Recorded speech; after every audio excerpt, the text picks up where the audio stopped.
I just have to... Do you need me to move a little more? No. Hi! I'm Kamal. I'm Selena. And this is The City and Beyond. We sound very robotic, but we're trying to make sure we do this right. Yes. So today we're going to talk about destinations, how to choose one, when to choose one, and just the basics. Just because if you don't know where you want to go or where you don't want to go, you're going to have a very difficult time once you're there. So let's start.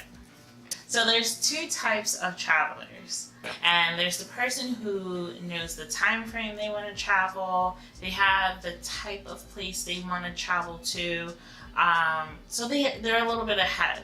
Then there's the person who starts off completely not knowing what time of year or how much time they have available, and they just want to go somewhere. They don't even know what type of place they want to go to or don't want to go to. So we're going to try to break it down for both people, and you could probably implement some things from one traveler or planning person, travel planner, to the other travel planner. Number one, for the person who knows where, like, what type of place they want to go to, and they know what time of year or about the length of time they want to travel, the first thing they should do is look at a map. Really, that's like, we have a map in our bedroom, one of the scratch-off maps we got for Christmas one year, and we literally look at the map when we want to decide where we want to go to next. Just knowing geographically what you're looking at and where you've been to where you haven't been, it really helps you to figure out if you already know the time of year, the length of time, and you already know what type of weather you're looking for, all that stuff. This is especially good for the people who go to destinations based on maybe like Instagram videos or YouTube videos. And for example, I know a lot of people enjoy going to the Caribbean. They're very all about the blue water and the sands and the clear skies and the friendly colored people. Or the friendly people. A little bit better. Or the friendly people. But what it is if you look at a map, you'll see that there are many islands you can go to that you've probably never heard of and you can get for a great price. And as someone who comes from a Caribbean family and has been to a bunch of different islands throughout my childhood for various reasons, whether for family or otherwise, I can tell you that the majority of the Caribbean has something that you're looking for. Like, I know a lot of people go, oh, I want to go to Jamaica. Well, you could also go to Trinidad and Tobago, which actually they have a huge Indian population if you want to experience Caribbean and Indian food. Or you could go to Bonaire as opposed to Aruba. You can go to St. Martin's. They have a Dutch side and a French side. Number two.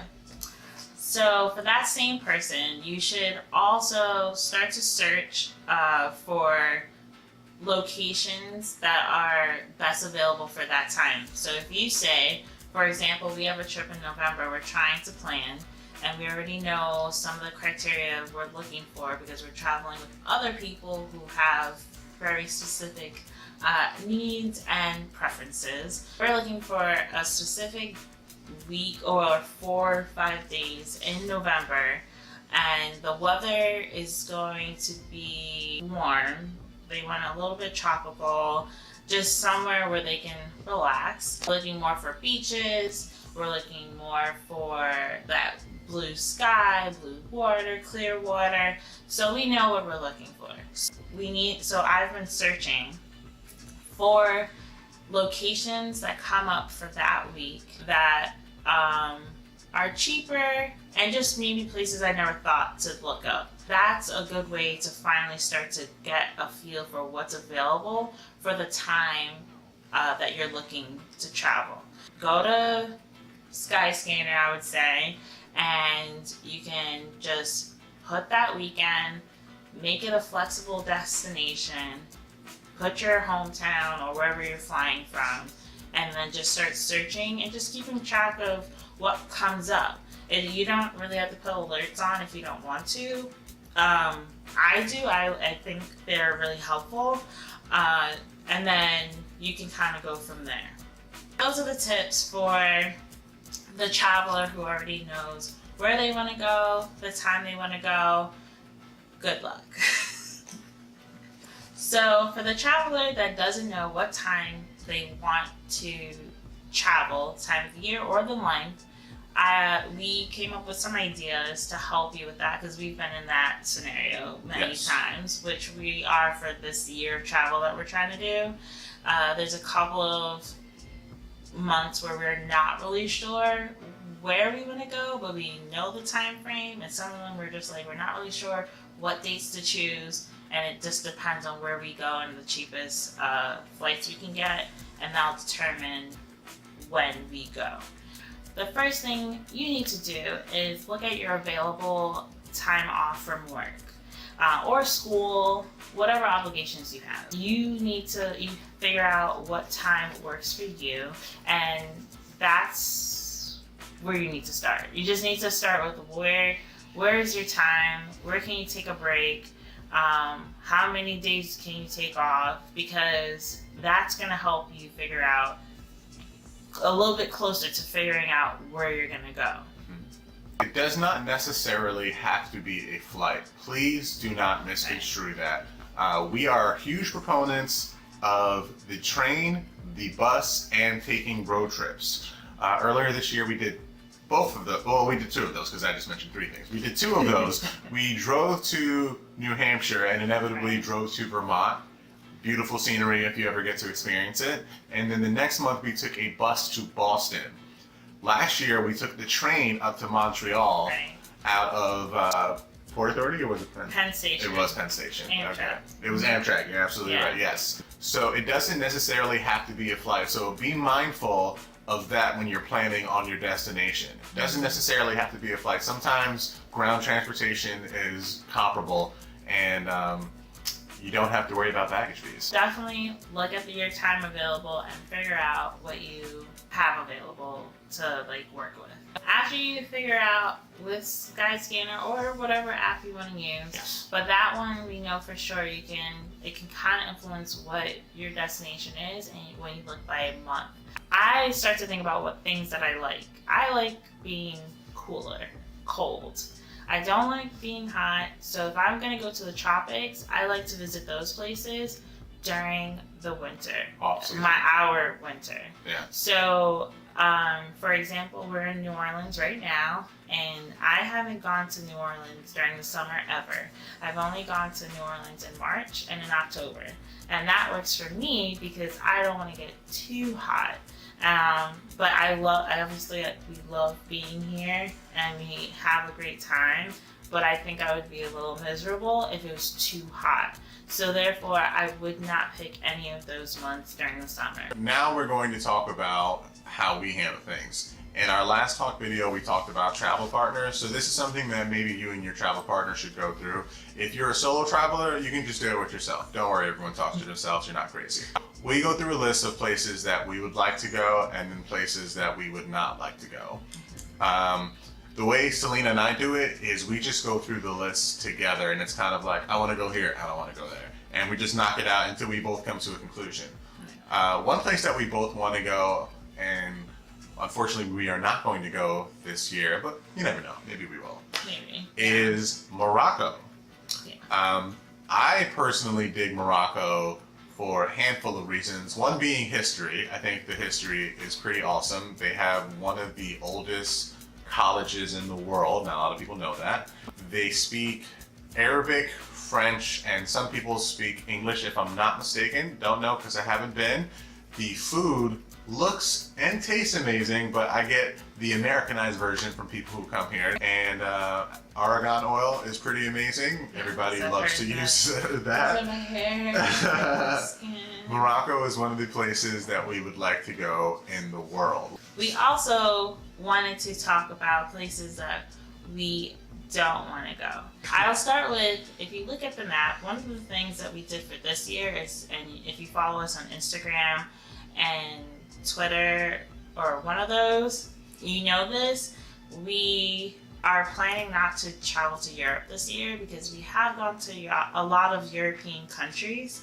And so this year we want to go further east of Europe.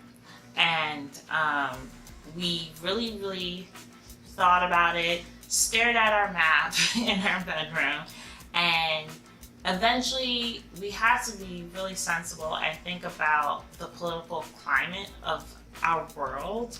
And so it was kind of like, here's an imaginary pin and we made a circle around it, and those countries were off limits for right now. Of course, I would love to go to some of those countries, but that were like on the circle part, the little perimeter around it, some of those countries, but it's just there's too much going on to really determine whether or not it's a good idea for us to go to some of those countries. Right. It would be beautiful, it would be amazing, I'm sure, and possibly nothing would happen, but it's just not the type of vacation where we want to feel like we have to kind of worry about what happens by the time we go on our flight there, or even before we get home.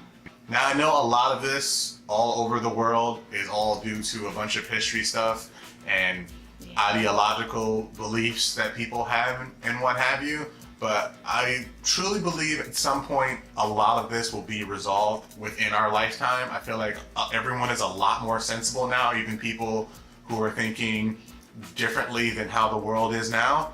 So I am just going to wait. And with that said, there's just some places that we just don't want to go to because we're not interested. Yeah.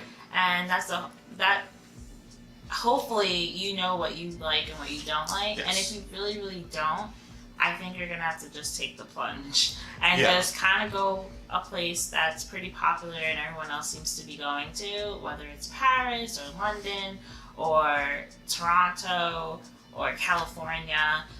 You're just gonna have to take a plunge and go to that location and experience it, say you don't like it or do like it, and then kind of build up from there. So there is a very, very big world, and I know we talk about a lot of foreign destinations, but truth be told, if you've been following our adventures this year alone, we've done everything within our own borders. So there is a whole country for you to explore as well. Hopefully these tips help you, and hopefully our experiences help you with making your decisions on where you'd like to go next. We have to say bye for now, but make sure you follow us on Instagram, Twitter, and Facebook.